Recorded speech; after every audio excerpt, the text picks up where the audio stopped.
Bienvenue sur Courtier Malin. Dans cette vidéo, nous allons évoquer un sujet très important, à savoir le compromis de vente. Vous avez trouvé le bien de vos rêves, vous vous êtes mis d'accord avec le vendeur sur le prix, reste à matérialiser tout cela par un écrit dans le compromis de vente. Il y a deux cas, soit vous le signez chez l'agent immobilier ou chez le notaire. Il faut en effet exclure l'idée de rédiger soi-même de particulier à particulier le compromis de vente.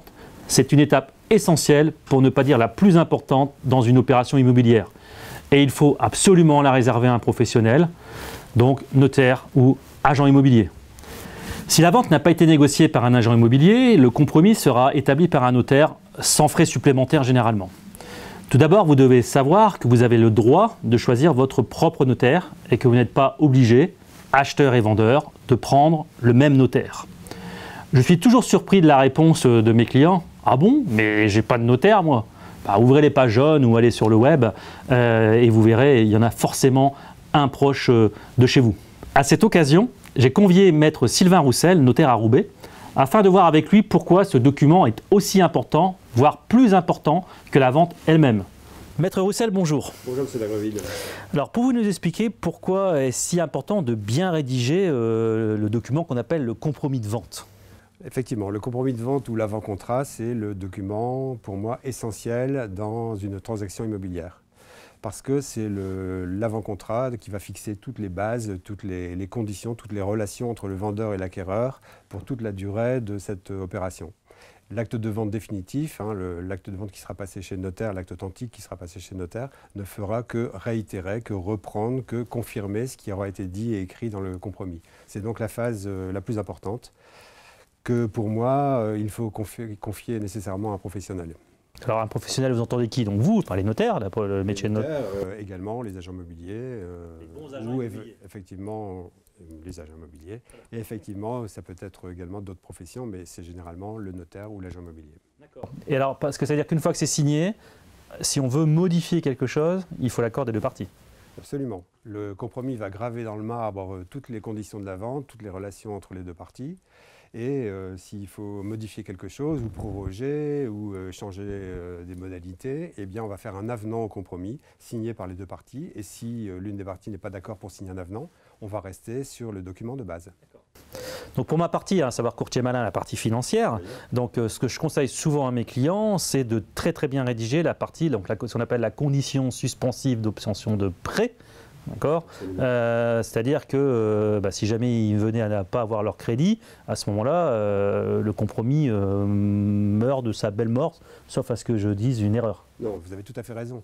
C'est le principe d'une condition suspensive. Une condition suspensive, c'est un événement que l'on ne connaît pas aujourd'hui, qui est donc incertain et qu'on va ériger en condition. C'est-à-dire que si l'événement se produit, la vente ira jusqu'au bout, elle va se réaliser. Si au contraire l'événement ne peut pas se réaliser, eh bien les parties vont en rester là et la vente n'aura jamais lieu. C'est une condition suspensive de la vente définitive. Donc le client, moi je l'incite à bien rédiger cette clause, à savoir bien mettre le montant qu'il va réclamer à la banque, le taux, préciser si c'est un taux fixe, un taux variable, la durée du crédit, parce que forcément un crédit sur 10 ans ou 20 ans ou 15 ans, le taux n'est pas le même, donc de bien spécifier tout ça, d'accord. Et pour le cas échéant, si jamais le client n'avait pas son financement, à ce moment-là, pouvoir se dédire sans perdre d'argent. Oui.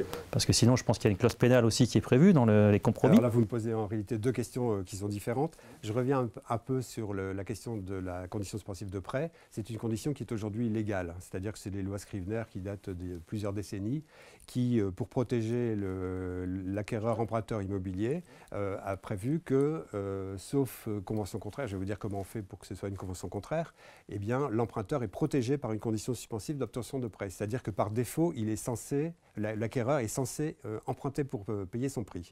Voilà. Et donc, par défaut, si l'acquéreur souhaite ne pas emprunter, il faut qu'il écrive de manière manuscrite dans l'avant-contrat: je ne vais pas emprunter pour financer mon acquisition, je reconnais avoir été averti que si malgré ma déclaration je voulais emprunter, je ne pourrais pas bénéficier de la condition suspensive de la loi Scrivener.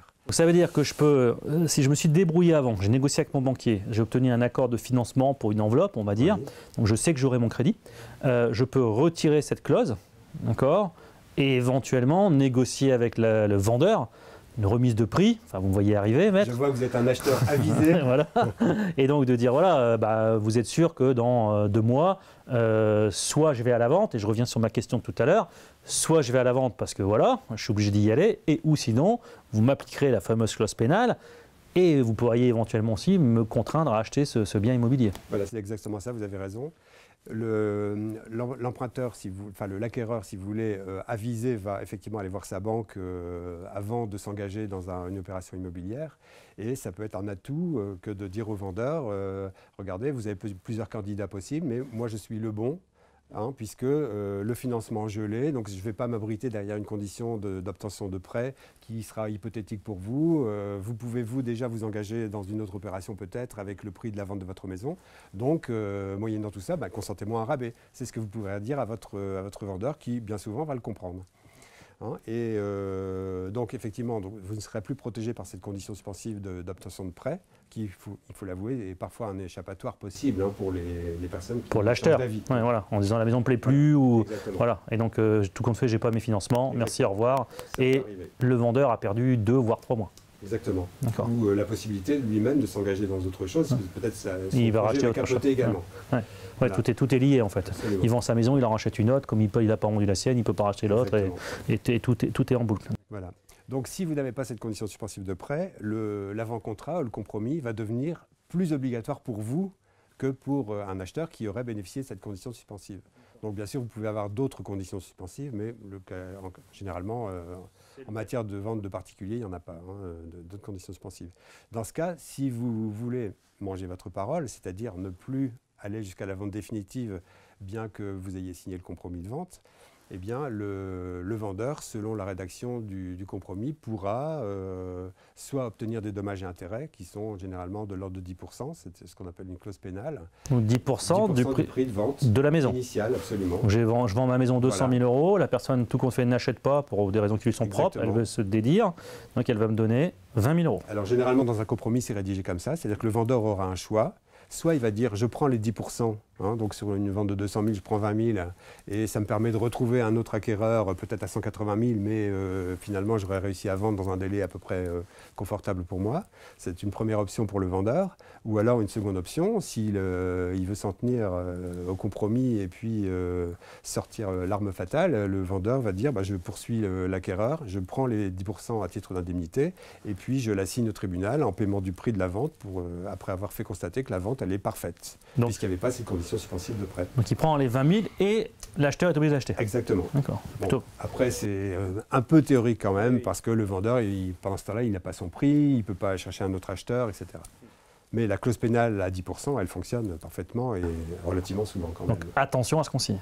Absolument, et c'est ce qu'on disait au début, c'est l'intérêt de se faire accompagner par un professionnel lorsqu'on s'engage dans son avant-contrat. Et je signale sur ce plan-là que c'est bien sûr un notaire qui va rédiger l'acte de vente. Le notaire peut être choisi il est choisi en général par le vendeur, mais il peut également être choisi par l'acheteur. C'est-à-dire qu'il peut y avoir 2 notaires dans la même transaction, l'un représentant le vendeur, l'autre l'acquéreur. C'est-à-dire que l'acheteur n'est pas obligé de prendre le notaire du vendeur. C'est le notaire, en tout cas dans certains départements comme le nord de la France, c'est le notaire du vendeur qui va rédiger l'acte de vente, mais il sera très fréquemment accompagné par le notaire de l'acquéreur.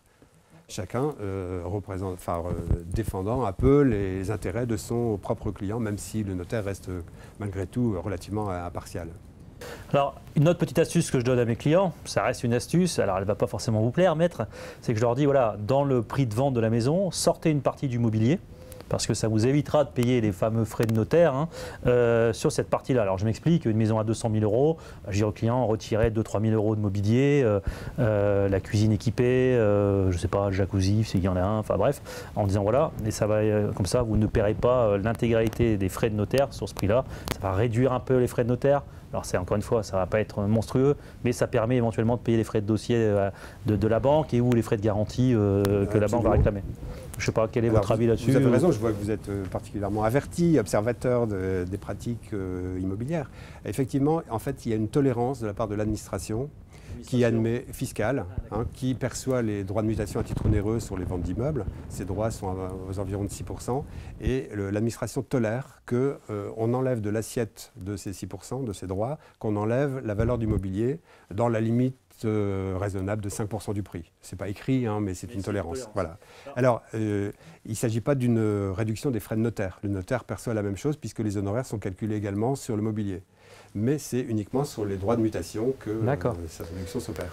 Quand vous parlez des 6%, parce qu'on a plus en tête 7% que 6%, c'est 6% pour l'État, plus 1%, je dirais, qui reviennent à l'étude notariale à peu près. Et autres frais. Ouais, voilà. Et donc c'est pour ça que vous parlez de 6%. Voilà. Mais c'est 6 plus 1, donc ce qui nous fait 7, mais ça va bien s'appliquer, non pas, ça va s'appliquer sur les 6, avec la tolérance de l'administration fiscale sur la part qui revient à l'État.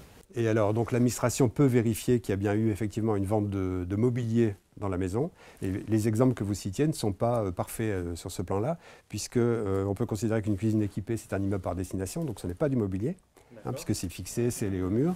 Un jacuzzi, exactement, vous ne pouvez pas partir avec le jacuzzi sous le bras facilement. Enfin, aujourd'hui, tout se démonte, hein, mais théoriquement, ce sont des immeubles par destination, donc normalement, on ne peut pas les inclure dans les 5%.